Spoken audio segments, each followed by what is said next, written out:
Pada video kali ini saya akan masih membahas tentang HTML5, dan pada video kali ini saya akan membahas tentang tag data list dan cara penggunaannya seperti apa.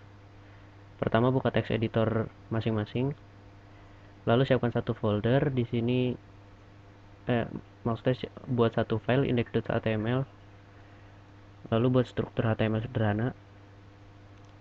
Titelnya bisa dikasih belajar tag data list. Oke. Jadi tag data list itu digunakan untuk menampilkan daftar atau pilihan atau opsi yang diberikan pada sebuah input. Jadi kalau misalkan ada input, lalu user mengetikkan sesuatu, misalkan nama kota, terus otomatis si data list itu keluar dan menunjukkan daftarnya, ada apa aja daftarnya, misalkan nama-nama kota atau nama-nama alamat atau nama-nama penulis buku. Nah, di sini pertama buat terlebih dahulu input dengan tipe teks, lalu di sini kasih atribut list untuk menghubungkan si input sama tag data listnya. Jadi di sini kita listnya itu misalkan kita kasih nama kota aja, misalkan di sini kota. Nah, setelah itu kita buka di browser dulu. Nah, di sini kita udah dapat input, kasih label biar ketahuan. Label.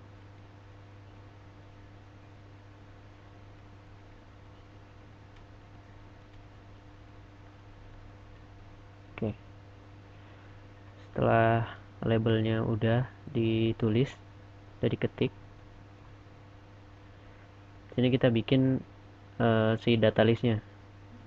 Cara ngetiknya itu kayak biasa, data list.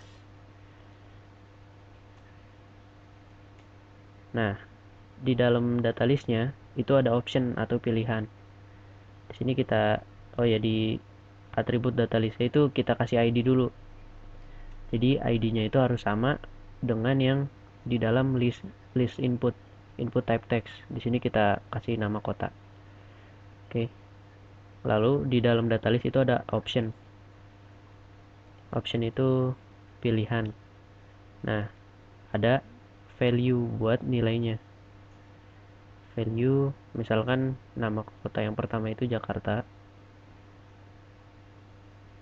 Nah, sampai sini bisa kita save, lalu kita cek di browser, refresh.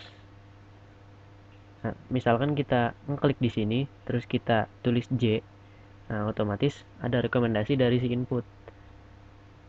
Nah, seperti itu. Jadi kita bisa ngambil dari data data dari database, terus kita tampilin, misalkan untuk si usernya, mempermudah si user. Misalkan di sini kita copy, paste, kita ganti di sini Bandung. Di sini misalkan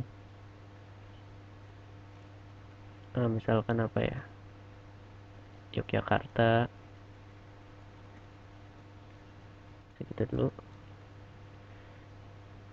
di save, lalu refresh. Misalkan kita mau nyari kota yang ada A-nya apa. Oke, semuanya ada. Nah, seperti itu cara penggunaan data list. Sama, sebenarnya ini hampir sama kayak select option. Kalau select option itu kan kayak begini. Kalau misalkan select option itu select, di sini ada optionnya. Misalkan di sini ada, kita bikin di sini up select option sederhana, misalkan kita bikin label, lalu namanya adalah kurir. Di sininya kita pilih JNE, bawahnya pos Indonesia, lalu di sini ada Ninja Express. Save, lalu refresh. Nah, hampir sama sebenarnya kayak gini, cuman si data list itu nggak kelihatan datanya. Jadi defaultnya itu dia displaynya non, tapi ketika ada user mau nyari, terus keywordnya sama, sama dengan yang ada data yang udah dideklarasiin. Jadi misalkan Jakarta, otomatis keluar. Tapi kalau misalkan kita ngasal, nah ini nggak bakal keluar rekomendasinya. Jadi sesuai dengan data yang udah dideklarasiin atau yang udah disiapin. Oke, Oke, sekian tentang tag data list. Selamat menonton video yang lain.